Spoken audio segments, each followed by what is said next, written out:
Nagbutil-butil ang pawis ni Tekla at Gina sa likuran ni Carrie. Taas noong nakasilip sa mga ito ang kapatid niyang si Valerie. Tila tinatandaan nito ang hitsura ng dalawang atsay na nanlibak sa kanilang kapatid. Ulitin niyo nga sa akin ang sinabi niyo sa mga kapatid ko tungkol sa ate namin. Sabi niya sabay duro sa ilong ng mga ito. Walang makapagsalita sa dalawa. Nag-concentrate siya kay Gina. Sinong walang kapatid na putatsing sa ating dalawa ha, Gina? Baka akala mo, hindi ko alam ang tungkol sa nangyari kay Cecilia. Ngayon, sinong boyfriend niya? Panadero sa bakery ni Mrs. Alcala. May asawa ring tao, di ba? Nagkulay papel ang mukha nito. Oh, she was enjoying this. Namaywang siya upang lalong maging intimidating. Si Tekla naman ang binalingan niya. At ikaw naman, Tekla ha? Baka akala mo rin wala akong alam tungkol sa'yo. Nakita kita sa sagingan na nakikipag-date kay Toryong Kabayo. Si Toryong Kabayo naman ay anak ng panday sa kanilang barangay. Tinawag itong ganoon dahil kasing laki raw ng sa kabayo ang kuwan nito. Exaggerated pakinggan, but who knows? Bakit sa hitsura nito na mukhang kinamatisang tilapia ay maraming nahuhumaling. May dalawa pang guro sa barangay high school na kamuntik pang magsabunutan dahil dito. Kung sa bagay, mas maganda lang ng kaunti si Zoraida Sanchez sa mga gurong iyon. Hindi rin ito nagsalita. Well, kung ano man ang aking nakita sa ginagawa niyo roon, hindi ko nasasabihin. Alam kong tsismosa itong si Gina. Baka ipagkalat ka pa. Sinabi pa nga pala niyan, te, natibihin daw si nanay. Wasak-wasak na raw ang baga dahil sa kaartihan mo't may pamaynila-maynila ka parang nalalaman eh. Pwede namang salipa na lang o sa Batangas. Susog pa sa kanya ng kanyang kapatid. Pinandilatan pa nito si Tekla nang bumuka ang bibig upang magsalita.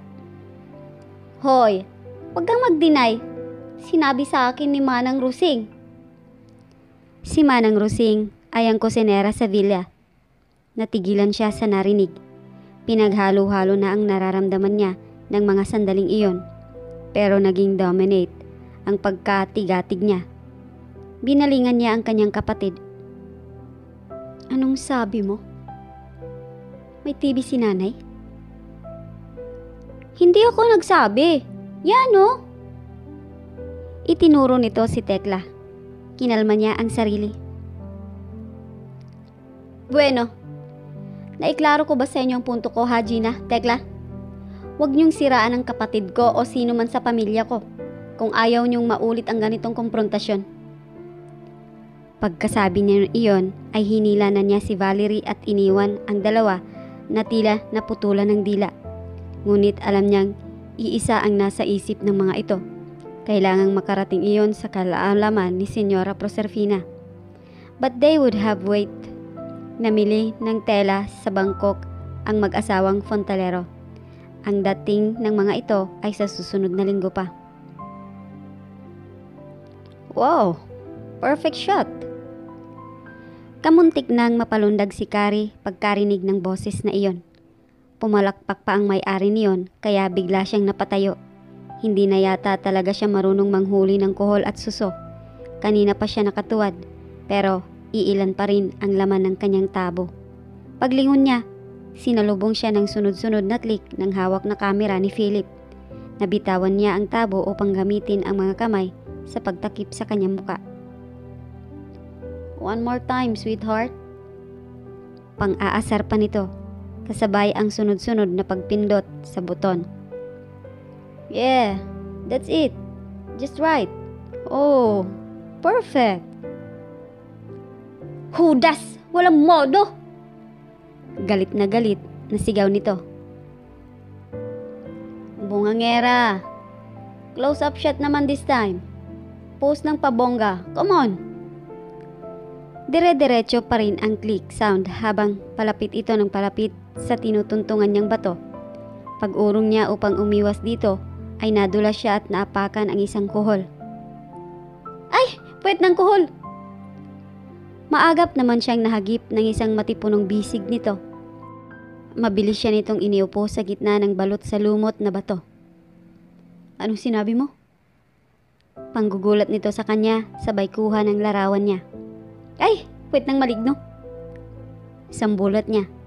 Biglang nanlaki ang kanyang mga mata.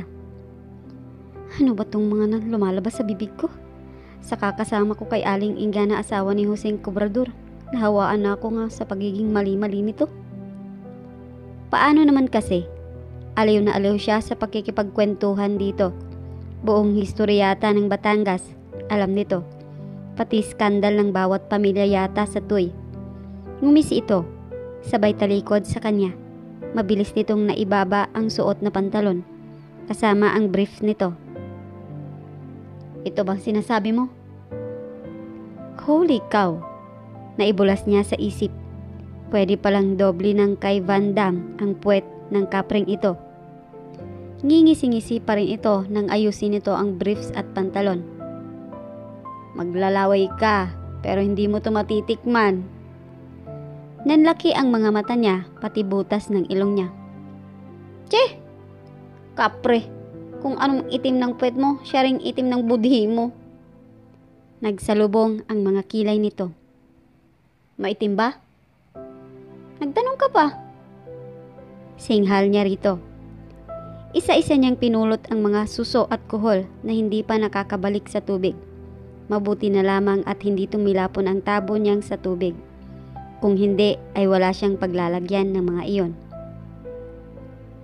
Hindi naman kaitiman ah. Hirit pa nito sa medyo ipit na tinig. Naipit marahil ang litid nito sa liig. Isa lang ang kahulugan niyon. Binabali nito ang liig sa pagtingin sa likuran nito. Bastos talaga. Panggagalaiti niya. Oh, ayos na. Pwede ka na uling tumingin. Pagkuhan ay turan nito. Wait lang, maglalagay ako ng bagong film. I'll take more of your pictures. Hindi na niya ito pinansin. Ibinalik niya sa tabo ang mga nahuling kohol at suso. Sorry. Ang pamilya niya. Walang ginataang sisip-sipin para sa tanghalian. Sasabay na lang siguro siya kay Mang Kadyo sa pick-up truck pagpunta nito sa bayan upang mag-deliver ng itlog. Bibili na lang siya ng karning baboy upang iadobo. Excuse me? Formal na wika niya. Hindi siya makatuntong sa bato upang huwag mabasa ang kanyang tsinelas dahil nakabalandra ito sa daraanan niya. Nagtaas ito ng muka. Hey, didn't you hear me? Ang sabi ko ay maglalagay lang ako ng bagong film at kukuhanan pa kita ng pictures. Stay put! Get out of my way! Sikmat niya. Nagmamadali ako. At bakit po kayo nagmamadali, Miss Tapia? Akong senyorito mo, di ba? Kaya pag sinabi ko sa yung stay put, stay put. Huwag kang gagalaw. You don't wanna make me mad. I'm telling you. And you don't wanna mess me. Ngaling-ngalinan niyang sikot sa mukha nito, ngunit nagpigil na lamang siya. Ipinamukha na naman ito sa kanya ang distansya nila sa buhay. Ano pa ba ang dapat niyang sabihin? Sarkastikong nagkursti siya sa harapan nito. Susundin ko na po kayo, kamahalan. Napangiti ito, sabay tapik-tapik sa ulo niyang tila isa siyang paslit. Very good, lady. Marunong ka rin palang umamo. Shut up! Muling singhal niya rito, sabay buhos ng nahuling mga kohol at suso sa dibdib nito. Hey! Wala itong nagawa kundi habulin siya ng tanaw. Sobra na. Dapat turuan na ng leksyon. Napakanuot-noo si Denzel. Hoy, sinong kinakausap mo? Hindi ito pinansin ni Philip. Makikita mong babae ka. Banta niya sa hangin. Tila saglit siya nitong pinag-aralan. Pagkatapos ay umiling-iling sa pagitan ng pagpalatak. Napangisi siya sa naisip na plano. Phil, how old are you? Walang ano-ano'y tanong nito. Napakunot noon naman siya. Bakit? You must be 25 or something, right? 24. Pagtatama niya. Mas matanda lang ako sa'yo ng 3 taon. Got a girlfriend on this side of planet? Of course. Mabilis na sagot niya. Hindi makapaniwala that such a question would pop out on his cousin's head. Tila kulang ang sampalataya nito sa karisma niya. From the city girls. They're the same. They're just woman. No sweat. Sumilay ang makahulugang ngiti sa mga labi nito. Lalo namang nalukot ang kanyang ilong. Alright. Wala akong girlfriend dito sa toy. Why should I have one? Tingnan mo naman ang babaeng yan. Itinikom na lang niya ang bibig bago pa magsilabasan ng kung ano-anong salita mula roon. Who? Kari? Umiling siya. Forget it. Come on. Why don't you court that lady? She's pretty and smart. Come on, Denzel. Give me a break. Hindi ako pumapatol sa mga manang. Nakita mo bang forma niyang mga magsimba last Sunday? Ew! Baduy! Ngiti lamang ang naging reaksyon nito. What's so funny? Nayayamot na tanong nito. Nothing. Kibit balikat na sabi naman nito. Then, you're a loony. Tumatawa ka ng walang dahilan. Iwan mo na nga ako rito. Gusto ko pang bahangin bago magsiesta. Sinunod naman siya nito. You've found your match talaga, man. Hinabol na lang niya ito ng masamang tingin. Saka pinuno ng oxygen ang kanyang baga. Kinakapos siya ng hininga kapag naiisip si Kari, ang bungangerang Amazona. Pagkuwan ay napapitik siya sa hangin. He had found a way to shut her up.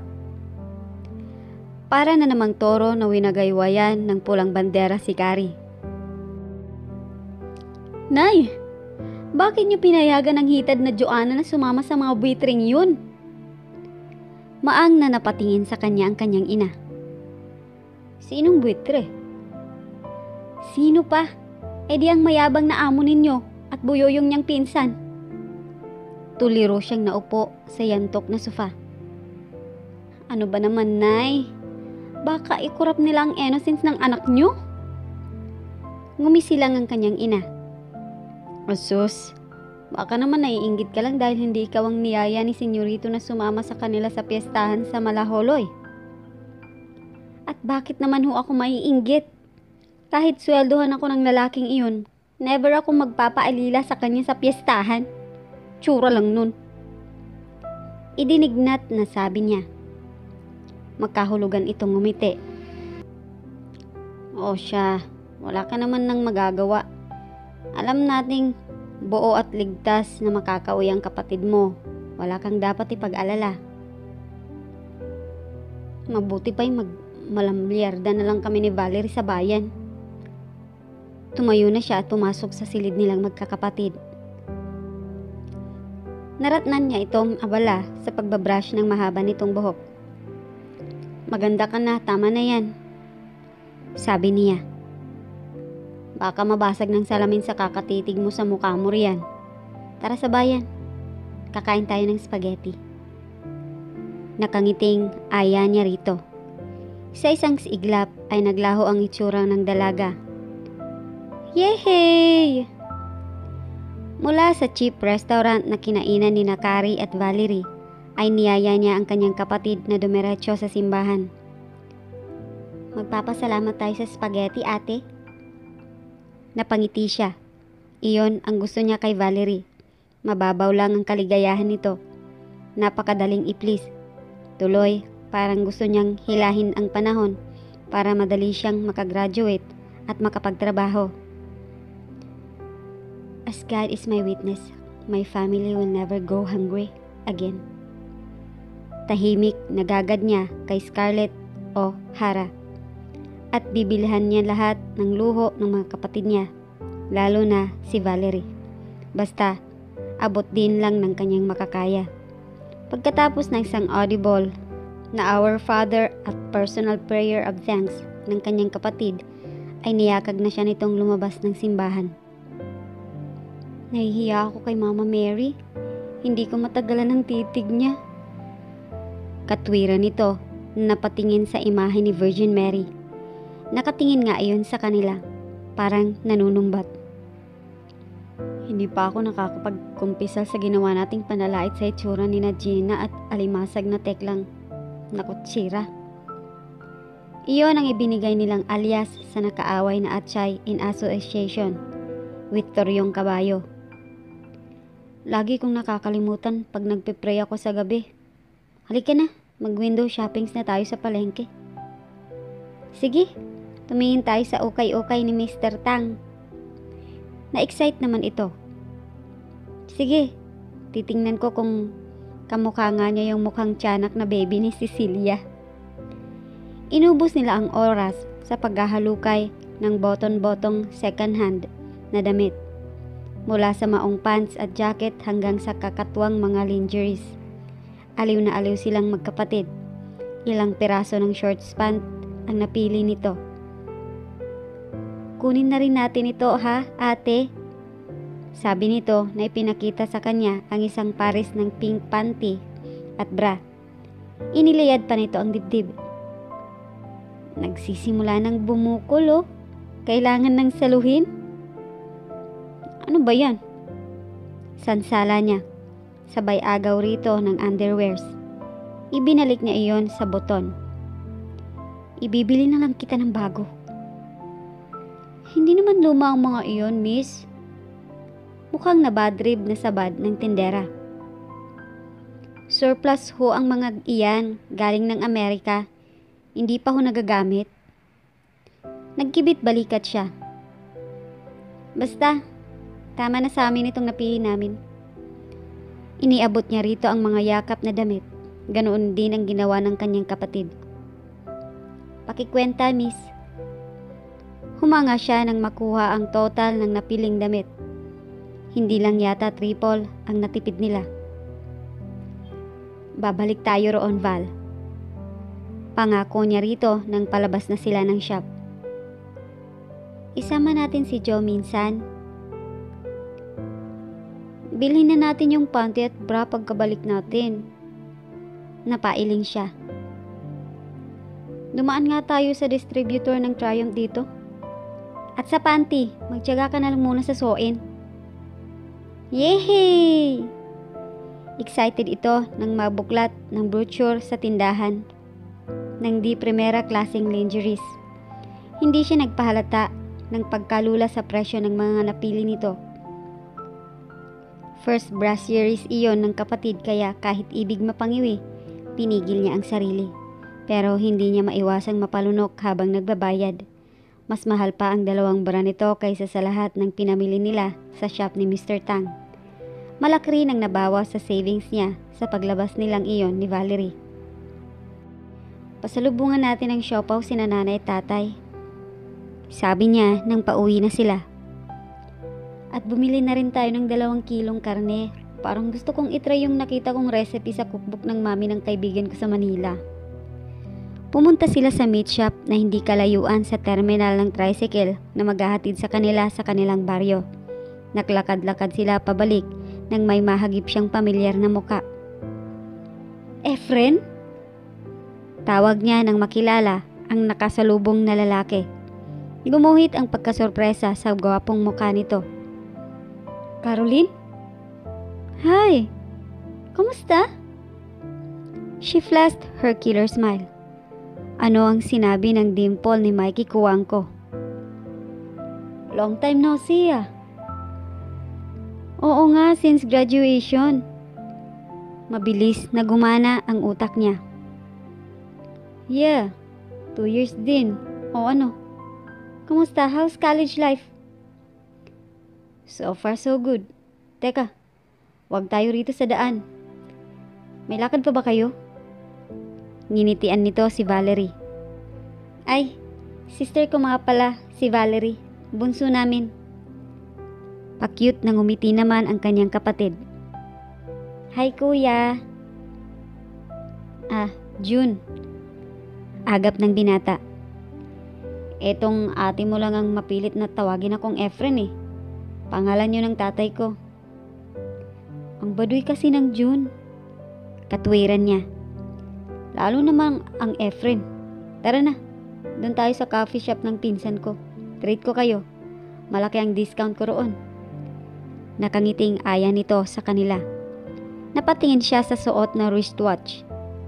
Nako Efren, I'm afraid kailangan na naming umuwi. Nag-iisa ngayon sa bahay si nanay at ate. Tiyak na nandoon na ngayon si tatay. Singit naman ng kanyang kapatid sa kanyang sasabihin. Let's go. Nagmamadaling yakag ni Efren sa kanila. Magkamustahan naman tayo. Hindi man lang tayo nagkita sa Manila ni minsan. Don't worry. Ihahatid ko kayo pag uwi. Dalaw ko ang jeep ni daddy.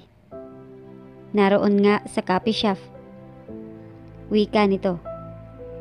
Napilitan na rin siyang pagbigyan ito.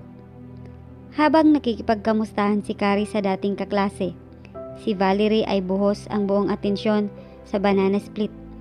Gusto niyang mahabag sa nakikita niyang pagsabik ng kanyang kapatid sa pagkain. Hindi exaggerated na sabihing para itong noon lang nakatikim ng ganoon dahil iyon naman ang totoo. Don't worry my dear sister, mababago rin ang buhay natin. Tahimik na pangako niya. At sa kagandahang ibinigay sa kanilang magkakapatid ni Lord, hindi na nakakapanghinanakit na isinilang sila sa isang mahirap na pamilya. Napangiti siya sa huling naisip. Iyon ay hindi pagyayabang, na isaloob niya.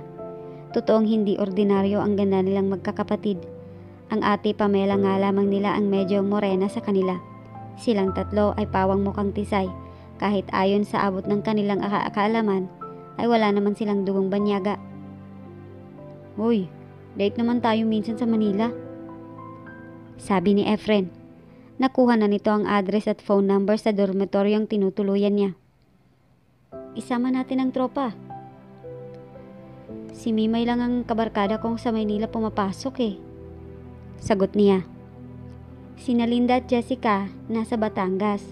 Si Almira naman sa Perpetual Help sa Binyan. May mga relatives siya roon. Uy, tamang-tama. Crush na crush ni Rodel si Mimay.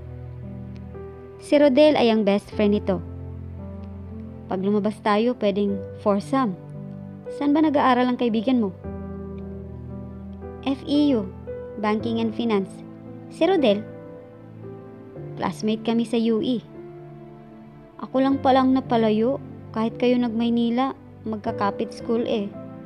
Di tuwing magkikita tayo, ako ang dapat mag-adjust. Ay, ang layo ng diliman sa Manila, ha? Huwag ka mag-alala, nakawil si Rodel. Nag-Saudi ang kuya niya kaya siya nang nagdadala ng kotse nun. At ako naman, baka sakaling next year. Pumalpak ang grades ko eh. Hindi ko natupad ang pangako ko kay daddy na mag-transfer sa UST. Last year, yun, napormada tuloy ang chikot ko. Pumalatak pa ito. Ikaw kasi eh. Natatawang paninisi niya. Siguro'y puro chicks ang inaatupag mo. Uy, hindi ah. Wala nga akong GF ngayon eh. Pagkasabi niyon ay ngumiti ito ng makahulugan sa kanya. Ikaw, may magagalit ba kung dadalawin kita araw-araw sa dorm nyo? Araw-araw? Aba, tiyak na merong magagalit. Napakunot noo ito. Sino? Ang mga magulang mo. Mahal ang pamasahe, no? Ngumiti siya sabay tingin sa kapatid. Well, Efren, I guess we have to go. Tapos na ang isang ito sa paglafang. Baka kanina pa kami hinintay ni nanay eh. Nagpatiuna na sa pagtayo ang binata. Sige, ihahatid ko na kayo. Napilitan si Carrie na anyayahan si Efren na bumaba nang maihatid sila nito. Ang sabi nito ay gusto raw nitong makilala ang mga magulang niya. Kamuntik na niya itong barahin. Bakit? Kaya lang, baka hindi niya magustuhan ang sagot nito. Hindi naman siya manhid para hindi maramdaman na may balak itong pormahan siya. Kung paano ito ibabasted, saka na lang niya pagpaplanuhan. Ngayon ay pag-aaral muna ang priority niya. Kapag nakatapos na siya at nagkaroon ng magandang trabaho, mas marami siyang makikilalang lalaki. At sigurado siyang karamihan sa mga lalaking iyon ay nakakahigit kay Efren. Gwapo ito, oo. Makaya rin ang pamilya nito. Hindi naman masasabing bobo. Pero salat ito sa drive. Parang walang ambisyon. Nag-biology lamang dahil iyon ang kagustuhan ng mga magulang nitong doktor at nurse. Parang walang ambisyon. Not my type. Not anymore. Naisa-isip niya habang naglalakad sa gilid ng mataas na bakod na naghihiwalay sa Villa Fontelero.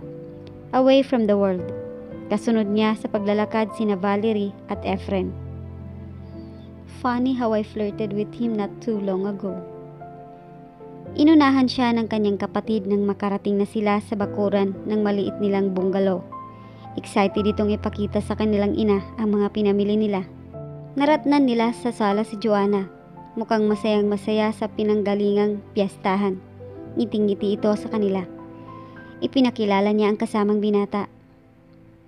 Nay, Jo, siya si Efren, classmate ko ho sa high school. Nay, siya yung sinasabi kong anak ni Dr. Buenapaz. Naipakilala na siya ni Efren sa mga magulang nito in several occasions. Kapag may school gatherings na dinaluhan ang mga ito at ilang beses din sa handaan na tahanan ng mga Buenapaz. Ay, hindi na ako magtataka kung bakit gwapo ka, Totoy. Nakangiting sabi rito ng kanyang ina. Maganda't pogi ang mga magulang mo. Dapat hoy ako ang nagsasabi ng ganyan, Aling Norma. Salo ng kanyang ina. Napakagaganda ho ng mga anak ninyo, Aling Norma. Alam ko na kung kanino sila nagmana. Kay tatay. Sabad ni Valerie bilang pangaasar sa kanilang ina. Sa ganda ng nanay nyo, I'm sure hindi siya maghahanap ng pangit. Ay nako, tumpak, Totoy. Tumatawang sabi ng kanilang ina. Teka nga't may paghanda ko nga kayo ng merienda. Naku, wag na ho, Aling Norma. Nag-snack na ho kami sa bayan kanina. Ganun ba? O siya, maiwan ko muna kayo rito. Aayusin ko itong biniling karne ni Kari. Pagkasabi niyon ay nagtungo na sa kusina ang kanilang ina. Tumayo si Joanna. Maiwan ko na rin muna kayo, ate. Efren, tutulong ako sa paggagadgad ng balinghoy. Gagawa ng cassava cake sa villa eh. Darating kasi si Senyorita Proserpina. Kahit gusto niya itong tingnan ng masama, ay hindi na niya iyon nagawa dahil mabilis na itong nakalabas sa kanilang bahay. Ay, ang kiratsaw na ito. Tahimik na panggigigil na lamang niya. Si Valerie naman ang sumunod sa kanilang ina sa kusina upang ipakita rito ang mga pinamili nila. Noon niya binalingan si Efren. Sige, magkwento ka, Efren. Taas noo pa rin si Kari kahit medyong kinakabahan na siya. Base sa hitsura ni Gina at Tekla nang matanaw niya ang mga ito habang papasok sa Villa Fontelero, nahihinuha na niya ang dahilan kung bakit siya ipinatawag ni Senyorita Proserpina. Dumiretso ka na sa study, Kari. Sabi sa kanya ni Aling Pasing. Larawan ng concern ang mukha nito. Tumayo siya mula sa pagkaka-4 sa malambot na sofa ng mga Fontelero. Sige ho, Nana Pasing. Sa ika-4 na silid mula sa hagdanan, sa bahaging kanan. Turo nito. Nakakailang hakbang pa lamang siya nang humabol ito. Teka.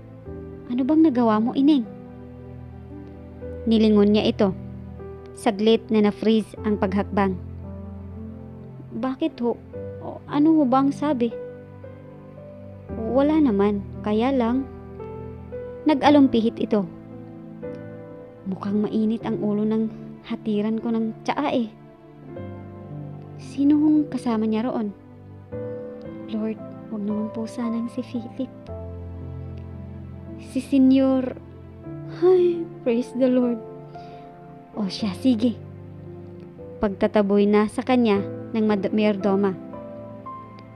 Sumulong ka na. Good luck na lang. Wala ho akong kasalanan, Nana Pasing. Matigas na saad niya. Wala akong sukat ikatakot sa matandang bruhang yun. Nanlaki ang mga mata nito. Por Diyos, por santo, bata ka. May makarinig sa'yo. Sige ka.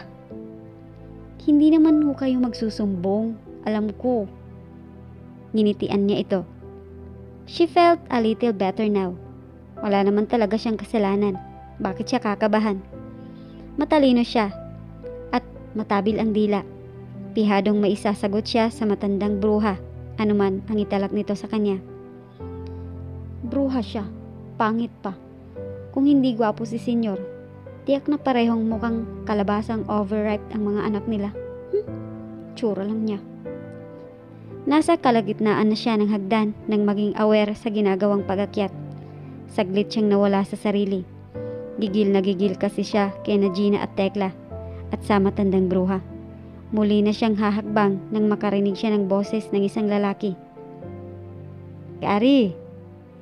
Napatingala siya. Sa dulo ng spiral staircase, hayon at nakapanguwang. Who else but the Prince of the Darkness himself, si Philip. Kari! What are you supposed to be doing here? Kunot noong usisa nito. May hearing ako sa korte. Pamimiloso po niya, diretso sa paghakbang. Sinalubong siya nito sa punong hagdan. Seriously, what are you doing here? Seryoso ang tinig nito. Nagkibit balikat siya. May appointment ako kay Judge Hukom Bitay. Hukom Bitay? He was clueless. Padaan? Padaskol na sabi niya na bahagyang itinulat ang tagiliran nito upang makalampas siya. Mabuti na lamang at napigilan niya ang sariling mapapikit nang masamunyo niya ang masculine scent nito. Ano kayang pabango niyon? Hep hep hep. Mabilis na pigil nito. Nahawakan kaagad siya sa braso. Hindi mo pa sinasagot ng matino ang tanong ko eh. Anong ginagawa mo rito? Siguro may masama kang balak sa akin ano, ha? Pumiglas siya. Huwag nang makapalang mukha mo. Mamaya'y lihain ko ng simento yan eh. Banta niya. Let me go, hinihintay ako ng nanay mo. Napakunot nooy ito pero hindi pa rin siya pinakawalan. Oh, bakit ka naman pinapunta ng nanay ko dito? He loudly wondered. Tumaas ang isa nitong kilay. Naging suspetsyo ang ekspresyon. Anong ginawa mong kabulastugan? Namitas ka siguro ng orchidium niya, no? Excuse me, hindi ako mahilig sa orchids. Sa rose garden. At lalong wala akong interes sa roses. Umismid siya. Ang paborito kong bulaklak, pungapong. Ngumisi ito. Next to that will be kampupot. Iyon na lang dadalhin ko pag umakyat ako ng ligaw sa'yo. Nag-blush siya bigla. His teasing smile was fatal. Extended lang iyon ng 3 minuto ang ngiting iyon. Tiyak na magkokolap siya sa kinatatayuan. Hindi na siya matatauhan pa sa tigas ng marmol na babagsakan niya. He seemed pleased when she fell silent. Pinag-aralan nito ang kanyang muka. Pagkatapos ng amusement, humalili ang apprehension sa ekspresyon nito. The truth, Caroline. Bakit ka kakausapin ni Mama? Let go of my arm first. Saka ko sasagutin ang tanong mo. Amazona ka. Alam ko kakaripas ka ng takbo pag binitiwan kita. Wika nito sa amused na tinig. Napipika na siya. Iwinasiwas niya ng malakas ang brasong hawak nito at saka pa lamang siya nakawala. Dumiretso na siya sa study. Taas noo at diretso ang tingin sa nakapinid na pinto ng silid na binanggit ni Nana Pasing. Hindi na niya nilingon pa si Philip. Come in. Susubok-subok na itinulak ni Kari ang pinto. Good afternoon po, senyora. Tumango ang matandang lalaki. Noon lamang niya napagmasdan ng malapitan. Kamukhang kamukha nga pala ito ni Philip. Nakita na niya ang magiging itsura ng antipatikong binata pagtanda nito. Si Senyora Proserpina ay hindi nag-react sa kanyang pagbati. Bagkos ay nanatili ito sa rigid ng pagkakaupo sa eleganteng silyang iyon. "Maupo ka, iha," sabi ni Senyor Antonio. Itinuro nito ang katapat na divan. She did as told. Hindi na ganoon kataas ang noo niya. Hindi pa si Senyora Proserpina ang nagkakababa. It was her husband, commanding and presence ng matandang doon. Napakagwapo nga pala nito, isip-isip niya. Bihira kasi niya itong makita. Iniiwasan talaga niyang makihalubilo sa mga taga Villa Fontalero. Hindi niya alam kung bakit. Para kasing isa ring alipin ang pakiramdam niya kapag naroon siya. After all, ang kinakain nilang buong mag-anak ay galing sa mga Fontalero. "She's pretty," sabi ng Don sa asawa nito. Umismid ang Donya pero hindi nagkomento. Insecure, ismid din niya sa isip. "Nag-aaral ka sa Maynila, hindi ba?" Muling baling sa kanya ng matandang lalaki. Tumango siya. "Oho, senyor." "Good." Tumango-tango ito. "Hindi ba't ikaw si Caroline, ang pangalawang anak ni Lando at Norma?" Muli siyang tumango. "Ako nga po." "Saan ka naman nag-aaral?" "Sa University of Philippines ho, sa Diliman Campus." Saka palang nagbago ang ekspresyon ni Senyora Proserpina. Tila nakuha ng sinabi niya ang atensyon nito. Tumingin ito sa kanya. Nabawasan ang simangot sa muka. "Good," sabi uli ng Don at muling tumango-tango. "Scholar ka, right?" "Yes, sir." "Good." "Yeah, good." He claps his hand. Pagkatapos ay tumitig ng mataman sa kanyang muka. "Anong kinukuha mong kurso?" "Journalism ho." "I see." "Oh, anong year ka na?" Napakunot noo siya. "Teka muna ho, Senyor Antonio. Mawalang galang na ho." Hindi nakatiis na turan niya. "Ano ho ba ito? Interrogation? Job interview? Bakit niyo ho ba ako ipinatawag?" Nagtaas ito ng kilay. Si Senyora Proserpina naman ay napatuwid lalo ang upo. Mabilis itong nagpaypay, gayon ang lakas naman ng air conditioner. Tumikhim ang Don. "Well, gusto ko lang naming makilala ka, iha." Sagot nito sa dignified na tono. "Mangyari kasi kilala na namin ang iba mong mga kapatid, ikaw na lamang ang hindi."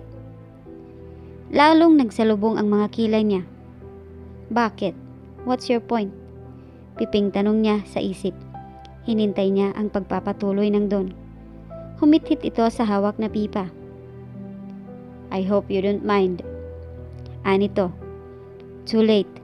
Na-inhale na niya ang usok ng tabako nito. Just the same, umiling siya. "Si Joanna ang madalas dito sa villa. Madalas ko rin siyang makapatagpo sa gwardya. Mahilig sa kabayo ang kapatid mong iyon."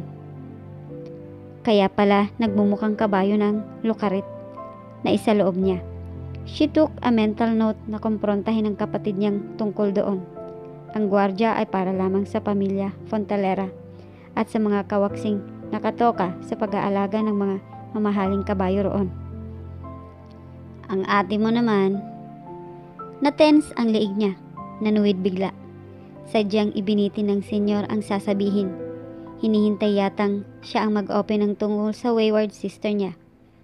"Well, sorry to disappoint you, cold man." Naisa-isip na lamang niya. "Oh, well, maalala ko." Muli itong humithit. "Nagmerienda ka na ba, iha?" Tumango siya, kahit ang totoo ay nakalimutan na niyang lamnan ng tiyan nang malamang ipinatawag siya ni Senyora Proserpina. Nagre-revolusyon na ang mga bulati sa tiyan niya. Mamamatay na lang siya ng dilat. Hindi pa ito nagpapakawala ng isang salita. Ang akala ba niya ito ang kakausap sa kanya? Nahalata yata ng senyora na gutom na siya. Pinindot nito ang intercom na direkta sa kusina at nagbiling mag-akyat ng merienda sa study room. Inubos nito ang tabako bago siya muling kinausap. "Tell me about yourself, Iha." Napalunok siya. About herself? What? How do you spend your leisure time? Anong paborito mong kulay? Halimbawa, anything about you that you care to share? Ano ba ito? Parang slam book? Well, aniya na nalilito pa rin. Bakit ganito ang takbo ng usapan nila? Kapag handito ho ako, madalas na nakikipagkwentuhan ako sa mga kapatid ko at ilang kapitbahay. Nagpupunta rin ho ako sa ilog. Mahilig ho akong manguha ng kuhol at suso. Ngumiti siya nang makitang napangiti ito. Paborito ho kasi iyon ng tatay eh. I see. Okay, go on. Kapag nasa Maynila naman ho ako, madalas ay nasa dorm lang. Nagbabasa ng libro, pero may part-time job ho ako sa Jollibee. Cashier ho ako roon. Books. Iginala nito ang paningin sa paligid. Hindi mabilang ang volumes ng librong naroon. Anong mga libro ang hilig mong basahin? Anong mga tema? Anything under the sun. Pero ang hilig ko ho'y magical realism.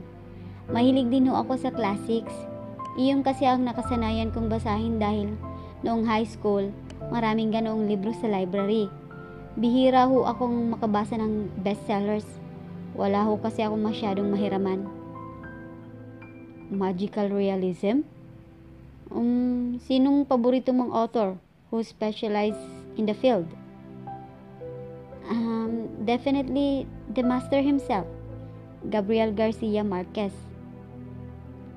Good. Well, nagbabasa ka rin ba ng non-fiction? Of course. Maliksing sagot niya. Ginaganahan na sa takbo ng usapan. Books were among the list of her favorite things. Binabasa ko nga ho ngayon yung Holy Blood, Holy Grail eh. Mahilig din ako sa biographies. Tinitigan siya nito ng maigi. Wow, I do have a copy of that book. Waring na mesmerize na saad nito. Go on. Nag-alinlangan siya, tila nagiging madaldal na siya sa harap nito. Nasave siya ng pagdating ng katulong. Bit-bit ang merienda na inituutos ni Senyor Antonio. Kamuntik pa siyang mapanguso nang makitang cassava cake ang dala ng maid. Iyon ang sinabi ni Joanna kamakalawa na gagawin ng mga ito para sa pagdating ng Senyora Proserfina. Meaning, kahapon pa iyon. But, what the heck? She was starved. Hinintay lang pala ng Don na matapos siya sa pagkain bago ito tumayo at nagpaalam. May iwan ko muna kayo ng senyora mo, Kari. I have some important matters to attend to. Pinay. Baling nito sa asawa. What time do we expect Philip to come home? May uutos ako sa kanya mamayang gabi sa bahay ng Attorney Soliveros. Saka pa lamang niya narinig ang tinig ng Donya. I don't know. Nagpaalam sa akin ay mangangaso sa bundok. Kasama si Denzel. Kapag ganoon, tiyak na mamaya pang hating gabi ang dating nila. Pero kagabi pa sila roon. Kunot noong turang ni Don. Hindi ba niya naiintindihan na peligro ang pangangaso ngayon? Hindi mo ba naikwento sa kanya ang tungkol sa naganap sa sagupaan ng militar at ang taong labas noong kabilugan ng buwan? Gustong-gusto na niyang sumabad sa mga ito para sabihing nariyan lang ang mayabang na kapring iyon at hindi na nga niya natiis ang kanyang bibig. Excuse me ho? Pasintabi niya. Nakasalubong ko siya sa hagdanan kanina bago ako tumuloy dito sa study room. Gumuhit ang pagkasorpresa sa mukha ng mga ito at nagkatinginan pagkatapos. Well, ganun ba? Anang Don. O sige, I'll talk to him. Pagkasabi niyon ay lumabas na ito. Nang mapag-isa sa presensya ni Senyora Proserpina, pakiramdam niya ay si San Pedro ang kaharap niya. Sesentensyahan siya. Ngayon alam na niya ang naramdaman ng mga convicted rapist ni Maggie de la Vera. Sinugod mo raw ng away sina Gina at Tekla? Walang pasapasakalyeng saad nito. Napatingin siya sa mukha nito. Mukhang classical Semster stepmom, she noted, and the Nilstone mother-in-law. She felt like Snow White, face to face with the Wicked Witch. Nagtaas siya ng noo. She would not be intimidated by anyone. They called for it, madam. Dinagdagan niyang madam para magtunog magalang ang kanyang pangungusap. Hindi ho ako butangera, na-provoke lang. May pinag-aralan ho akong tao, Senyora Proserpina. At sila'y wala?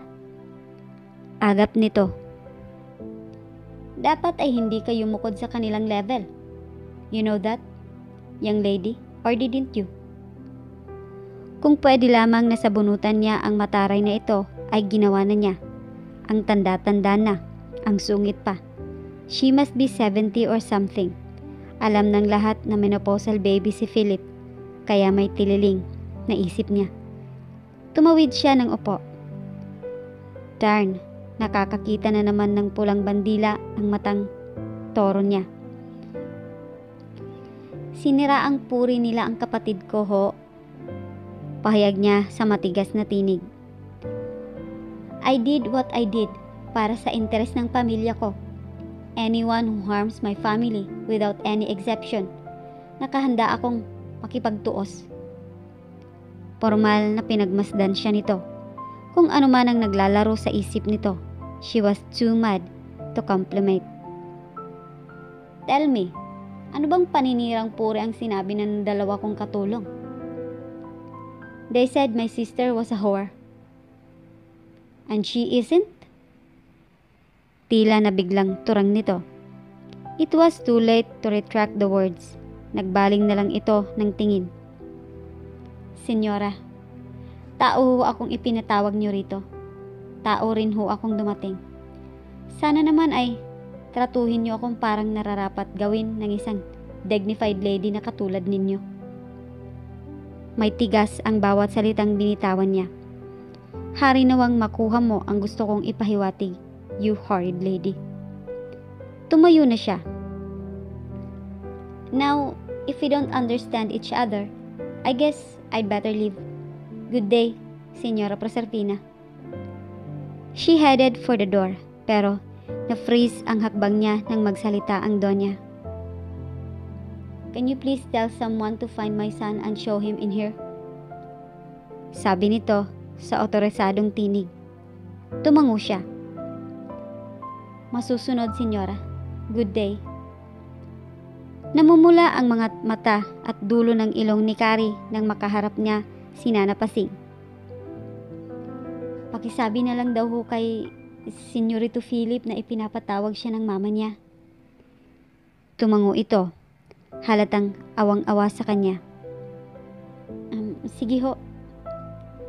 Umiwas siya sa dalawang katulong na kinayayamutan ng labis. Sa gilid na siya dumaan. Umiwas na sa kusina. Mahirap nang magpanagpo sila. Baka magparunggit pa ang mga mata ito at hindi siya makatiis. Mas lalo lamang lalala ang sitwasyon. I swear, hindi ko ikakalugod maging bahagi ng pamilya Fontalero. Galit na naisaloob niya. Mabilis namang pumreno ang isip niya. As if magaganap ang bagay na iniisip mo. No, I'll be far richer, far greater than this family. Matigas na pangako niya sa sarili habang binabagtas ang daan patungo sa back gate ng villa. Nakalabas na siya ng gate. Bulaga! Ay puwet na matanda! Ang lakas ng halakhak ni Philip. Pinaghahampas niya ito dahil sa galit. Hindi pa nakontento, pinagbabayo niya ang matigas na dibdib nito. At nang makakita ng nakahigang poste ang madre kakao sa lupa, kinuha niya iyon at inihalibas sa katawan nito. Hey, ano ba? Para itong nagtitinikling sa pag-iwas. Nakadalawa na siyang hampas dito, and he was obviously hurt based sa pagkakangiwi nito. Tinamaan na naman ito sa gulugod. Hey, Carrie, that's enough. Ano ba? Masakit. Anong enough? Isa na namang tama ang ipinadapo niya rito. This time ay sa piginan nito. Nakakasakit ka na, Carolina. Sa pagkakataong iyon, nagawa nitong agawin sa kanya ang kanyang armas. Inihagis nito iyon sa malayo. And when he saw that she was about to pick another pole, much larger this time, hinila na siya nito sa braso. Hindi na tama yan, Caroline darling. Magkakasubukan na tayo. Nag-overreact siya. Alam niya. But could she blame herself? Nasaktan niya ito hindi dahil ginulat siya nito, kundi dahil masama ang timpla ng mood niya nang gawin nito iyon. At ng mga sandaling hinahalibas niya ito, hindi na si Philip ang nakikita niya, kundi ang mama nitong mukhang bruha at ang dalawang chimay na sumbongera. And now she was crying. Nagulat si Philip. Hey! Humando siya isa sa lupa at doon ngumoy-ngoy.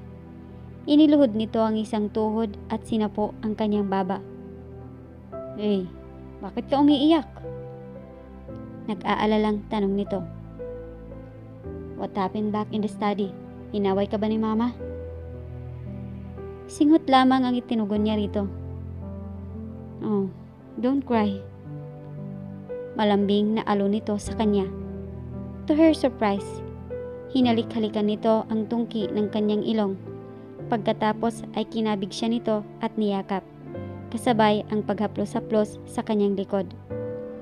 Shh, hush now baby. Tama na, tahan na. Sandali siyang natigilan at nalitong bigla. What is this man doing? Napalunok siya, saka pumikit. Whatever it is, it feels so good. Hinalikan pa nito ang buhok niya. Pagkatapos ay ang noo. She could hear the beating of her heart. Then, he kissed her lips. Lalo siyang napapikit. Tuliro at sensasyong dulot ng pagkakadikit nilang iyon. Pinili na lamang niyang i-enjoy ang magical moment na iyon. It might not come again in other lifetime or two. Nanatili sila sa ganoong posisyon sa loob ng ilang minuto. Kahit nang mailayo na ni Philip ang mga labi nito sa kanya. Come, ihahatid kita sa inyo. Yakag nito pagkalipas ng ilang sandali. Nagkusa na siyang tumayo. Pagkatapos ay pinagpagan ang puwet. Hindi siya makatingin dito. After what happened, nabuko nitong iyakin pala siya. Tila nawalan na siya ng mukhang ihaharap dito. Hey, it's alright. Natatawang sabi nito. Hinawakan siya nito sa baba at pilit na iniharap dito ang kanyang muka. Look at me, Carrie. Look at me. Mailap pa rin ang kanyang mata. Baka kanina pa ako hinihintay ni nanay. Baka worried na yun. Nasa ilog sila Aling Norma kasamang mga kapatid mo. Tell you what, ipapasyal kita sa bayan para maaliw ka. No thanks. Matabang na tugon niya. Gusto ko na lang umuwi. Alright, sige. Uwi ka nito. Mukhang nasaktan sa sinabi niya. It was probably the first time that a woman declined in his invitation. At least, ayaan mo akong ihatid kita sa inyo. Kahit sa pintuan man lang. Huwag mo na akong patuloyin. Ayos na yun. Pwede na yun? Tinitigan niya ito nang maigi. Inarok kung seryoso ito sa sinasabi. Well, sige na nga. Halika na. Tila naman nakahinga ito ng maluwang. Alright, tara na. Let's go. Yakag nitong inalalayan pa siya sa siko. Aba, at feel magpaka-gentleman. Isip-isip niya. Ano kayang nakain? Hindi pa ako kumakain. Turan nito maya-maya, as if reading her mind. Hinawakan nito ang tiyan. May Royal Rumble na sa tiyan ko eh. Hoy, bumalik ka sa bahay niyo kung gusto mong kumain. Pambabara niya. Wala akong ipapakain sa'yo. Malambing na kinurot nito ang baba niya. Wala lang ako masabi. Makapanupla ka naman agad. Kunway nakangusong iniwas niya ang mukha rito. Pero ang totoo ay napapangiti na siya. Whether she admit it or not, labis siyang pinapasaya ng mga gestures ni Philip ng mga oras na iyon. Ang akala ni Carrie, magtutuloy-tuloy na ang pagkakalapit nila ni Philip, pero hindi pa pala nakatakda. Pinutol iyon ng magkasunod na trahedya sa kanyang pamilya. Nalunod ang kanyang ina nang abuti ng malaking pagbaha sa ilog. Nang ma-recover ang bloated na bangkay nito, nag-collapse naman ang kanyang ama at hindi na nagkamalay. Atake sa puso. 2 trahedya sa loob ng 24 oras lamang.